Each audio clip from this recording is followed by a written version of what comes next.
আসসালামু আলাইকুম। আমরা দেখতে পাচ্ছি যে আমাদের শিক্ষার্থীরা নবম শ্রেণীর বিজ্ঞান বই অনুসন্ধানী থেকে ডিএনএ নবম অধ্যায় ডিএনএ ওরা তৈরি করছে। প্রয়োজনীয় উপকরণগুলো তোমরা বলে দাও তো। তুমি কি তোমার হাতে কি এটা বলো তো? রং পেন্সিল আর কটন বার কালার করছি। হ্যাঁ, কালার করছে। তারপর দেখেন এই যে আঠা আছে সাথে সাথে। শিক্ষার্থীরা বলো তো এইগুলো কি করছো? বলো তুমি কি করতেছো বলো। আমি পুঁতি লাগাচ্ছি। পুঁতি লাগাচ্ছ তুমিও? হ্যাঁ, ওখানে দেখাও। হ্যাঁ হ্যাঁ হ্যাঁ দেখাও।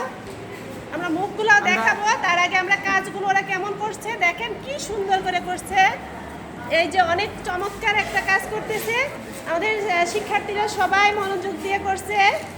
তো আলহামদুলিল্লাহ, আপনারা সবাই দোয়া করবেন ওরা সফলতায় পৌঁছতে পারে। তো ডিএনএ এর কার্যকারিতা সম্পর্কে তোমরা একজন বলো তো দেখি। বলো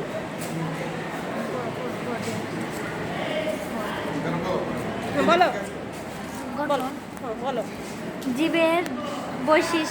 জীবের সব বৈশিষ্ট্য ধারণ করে এবং নিয়ন্ত্রণ করে, ক্রোমোজোমের গাঠনিক উপাদান হিসেবে কাজ করে, বংশগতির আণবিক ভিত্তি হিসেবে কাজ করে, জীবের সব শরীরতাত্ত্বিক এবং জৈবিক কাজগুলোর নিয়ন্ত্রক হিসেবে কাজ করে, ডিএনএ এর কাঠামোয় গোলযোগ সৃষ্টি হলে নিজে সেটা সংশোধন করে, মিউটেশনের মাধ্যমে প্রকরণ সৃষ্টি করে, বিবর্তনে মুখ্য ভূমিকা পালন করে।